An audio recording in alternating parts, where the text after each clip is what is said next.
Welcome back to Mission Control here in Space City, Houston. I'm back in the spacesuit because today we're going to do a little bit more science on the channel. It seems like every other day someone gets online and tells basically whoever will listen that some random everyday product is actually the reason that they're not feeling 100% all the time.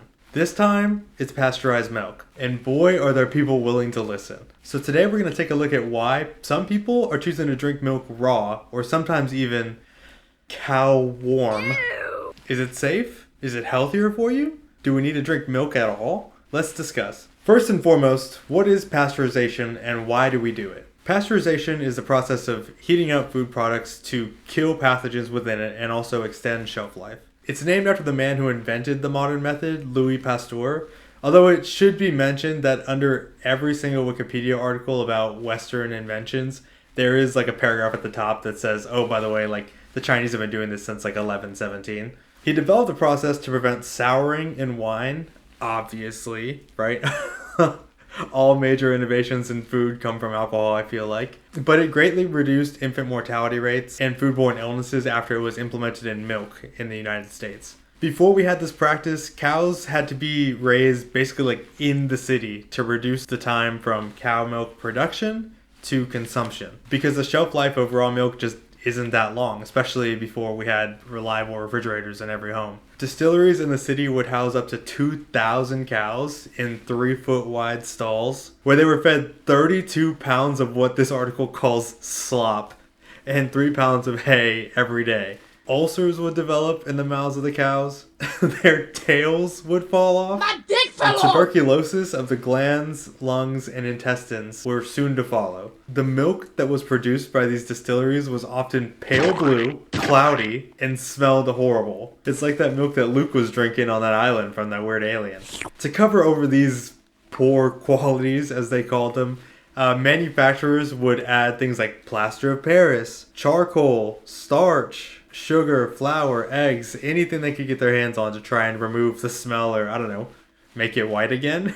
This was a long time ago. Maybe unpasteurized milk is safe now. I mean, it probably doesn't have plaster of Paris in it anymore. I'll grant you that. They're probably not making slime down at the milk factories anymore. But it's still not a safe way to consume dairy. See, milk is nothing more than like a suspension of fat and sugar in water that comes out of a cow warm, like I mentioned earlier, in spaces where it can easily come in contact with infected udders, flecks of soil, dirty water, or just cow manure. In other words, it's a perfect media for culturing pathogens. In fact, between 2000 and 2019, studies show that disease-causing bacteria were present on average in 3.6 to 6% of raw milk sampled. And according to the CDC and the FDA, between 1998 and 2008, raw dairy products led to 840 times more illnesses than pasteurized products. In that time period, there were 202 outbreaks due to drinking raw milk that consisted of 2,645 illnesses, 228 hospitalizations, and 3 deaths. Now these illnesses, the run-of-the-mill ones that you would get back then, caused some diarrhea, vomiting, stomach pain, maybe some light kidney failure, and even infections of the blood. But like most illnesses, these were more serious for the very young, the very old, or the immunocompromised. But even more seriously, and more recently, federal agencies have identified strains of the bird flu passing through cow herds around America. First of all, the bird flu? Yeah, they tend to do that. Second, there's no need to be alarmed if you've got milk, as long as it's pasteurized. Scientists have found that the H5N1 virus is actually killed off during the pasteurization process. So, if you drink pasteurized milk, which is most of the milk in grocery stores these days, and in fact, in some states, it's the only milk allowed to be sold in grocery stores, you should be fine. But since the US government has issued warnings against drinking raw milk for this very reason, sales of the product are up 65% compared to the same period of time last year. Something that's very troubling to me is that according to one raw milk farmer, anything that the FDA tells our customers to do, they do the opposite. Some people just don't trust the government. And I don't want to minimize all of that because a lot of pro-milk information that has come from the government is scientifically questionable. But hearing that, here's my ask.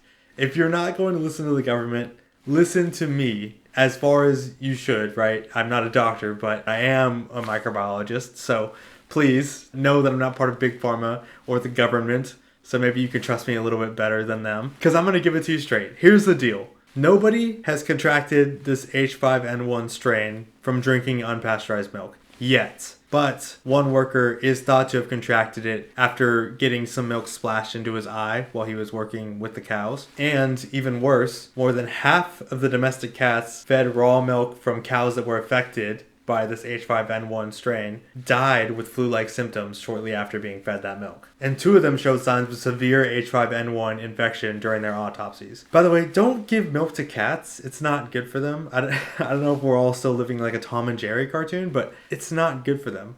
My cat really likes dairy. She really loves cheese, but it is not a pleasant sight for anybody involved after the fact, okay? Trust me. But the more we give viruses like this H5N1 strain the chance to infect humans, the more likely they are to develop mutations that will enable them to be spread between humans, which is a much greater risk than like animal to human transfer. So again, I'm begging you, please do not drink raw milk, especially now during this bird flu outbreak. But hey, idiot, you might be saying. That's you.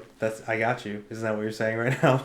The risk is worth the reward. Surely raw, all-natural milk is better for you than some mass-produced industrial product. Turns out, not by much, if at all. One of the first claims you'll hear is that raw milk still contains good probiotic bacteria that improve gut health. So what's the deal with raw milk? Well, let me show you. I'm glad you're here. Perfect placement. Raw milk is not pasteurized. Pasteurization kills the beneficial bacteria, enzymes, probiotics. No. Many of the bacteria found in raw milk are human pathogens, so they will make you sick. And bifidobacteria, one of the good bugs that wellness influencers advocate for, is found in the GI tract of cows, not the milk ducts. So, if you see it in your milk at all, it means that that batch of milk has been contaminated by feces. Looks like you're full of it in more ways than one. The second claim is that this heating process destroys enzymes that aid in milk digestion, and that actually, if you're lactose intolerant, drinking raw milk can help cure you of that because of these extra enzymes that help break down the milk. This is also not true. The main enzymes present in milk are something called plasmin and lipoprotein lipase. Neither of these enzymes act on lactose, which makes sense. You would want the recipient of the milk sugar, aka like a baby cow or something like that,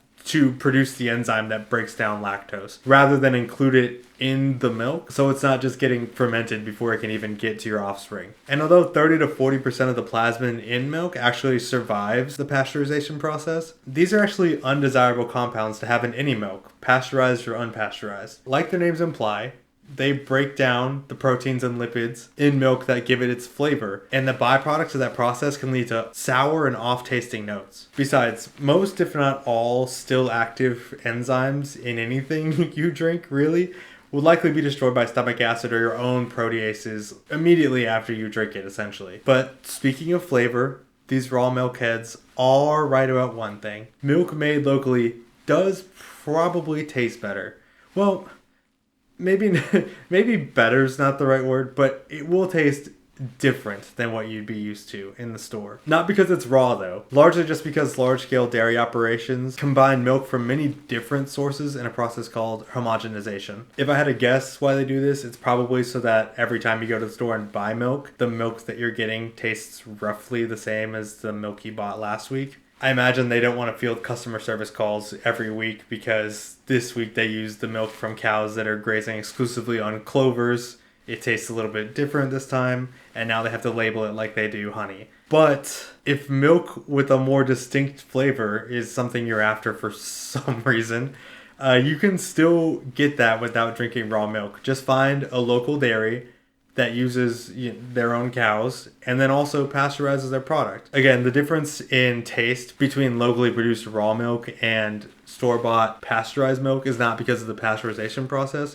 It's because milk from a lot of different cows has been combined into one product to increase stability. So if you want your local flavor of milk, find a local dairy farmer who will do that for you and do it safely. Now the final myth we need to refute is the biggest one, probably. It's the idea that most nutrients are lost during the pasteurization process. All the vitamins and nutrients, it heats the milk up to 160 degrees or higher and pretty much kills all that. This is just not true. I wish I had a funnier way of saying that, but it is just like a baffling, bold-faced lie. Protein quality and digestibility unchanged between pasteurized and unpasteurized milk. Pasteurization, once again, has virtually no effect on milk fat composition. Milk mineral concentrations and bioavailability are also unaffected by the pasteurization process. And finally, even most vitamins in milk are unaffected by the pasteurization process. Most of them are actually more susceptible to light and oxygen than anything else, both of which are present in the processing and storage of both raw and pasteurized milk. So both of them are vulnerable to degradation there. The only nutritional component of milk that is vulnerable to damage by heat is vitamin C, which doesn't really matter in this case because even a nice cow-warm cup of milk only has about 5 milligrams of vitamin C in it. In other words, you're still going to need that tang no matter what kind of milk you choose to drink. But even that isn't a full point in favor of raw milk because this minuscule value of vitamin C can be reduced to 0 almost immediately after milking due to photooxidation. And finally, while the pasteurization process can reduce the concentration of vitamin C in milk by up to 15%, vitamin C actually keeps longer in milk that has been heated than milk that hasn't because more oxygen is removed in the heating process. So it seems like either way, you're kind of losing this vitamin C. And speaking of nutritional value, with all the fuss that's been made about it over the years, and especially now that I'm having to make this video, you'd think we'd know for sure that milk is a vital part of our diet. But while studies have shown that drinking a lot of milk in childhood does actually make children grow taller, there's little evidence to show that adults benefit from drinking it regularly. I mean, for starters, most people just can't drink the stuff. Just under 40% of the world's population is even capable of digesting lactose past childhood. When broken down globally, 0% of Native Americans, 5% of Asians, 25% of African and Caribbean peoples, 50% of Mediterranean peoples, and 90% of Northern Europeans retain that ability. Even here in the US, where the ability to digest lactose is more common, as many as 36% of people are thought to be lactose intolerant. That might lead you to purchase one of these new lactose-free milks to try and meet the USDA's recommendation of 2 to 3 cups of dairy per day. But odds are you probably don't need to go out of your way to do that. See, many people, especially the US government, have touted milk as a foolproof way to make your bones stronger than galvanized square steel. And to be fair, it is a major source of calcium, the building block of your bones, and vitamin D, which is what allows your body to uptake calcium into your bones in the first place. And, like I said earlier, kids who drink milk do grow taller. Well, sorry to all of the 6 foot and over folks out there, but that might not actually be a good thing. See, according to a review done by Harvard endocrinologist Walter Willett, countries that consume more milk have higher rates of injuries like hip fractures. It turns out that longer bones are more likely to break, and studies have even found that there may be a negative correlation between height and longevity, meaning housing milk to make you taller could lead to more fragile bones and a shorter lifespan. Instead, Harvard's nutrition source suggests getting your calcium from fortified orange juice, or things like soy or leafy greens. Eating a cup of cooked bok choy is actually the same as drinking 1 full glass of milk. And as for vitamin D, fortified orange juice, again, is a good source of that, as well as the flesh of fatty fish like salmon and tuna. My point being, if you don't like the way commercial farming is done, either due to mistrust of the industry or due to ethical concerns about climate impact and animal welfare, it's not necessary to take the risk of consuming unpasteurized milk just to try and get the servings in. But that's all for today. Thanks for tuning in. Please remember that I'm not a doctor, and if you're going to make any wild changes to your diet, please consult a doctor. If you want my sources, I'll drop them down in the description below. The Harvard Nutrition Source website is actually something I never heard of before. They have a lot of information about healthy eating habits and the nutrients that you need to survive and where you can get them from. So if you're trying to live a healthier lifestyle and you don't want to base that change on bad diets or what you're hearing random influencers on the internet tell you, why don't you check them out? I think they're really cool. I'll leave the link down below as well. Thank you guys so much for stopping by. My name is Aaron Trevino. I'm trying to become the most subscribed to Aaron Trevino on this website. So like, comment, subscribe, share with your friends. You could be a part of accomplishing that mission. Check out the podcast I do with my wife, stream my brother's new music. You know the drill. Thank you guys so much for stopping by. I'll catch you next time. This is straight from that tit, boy.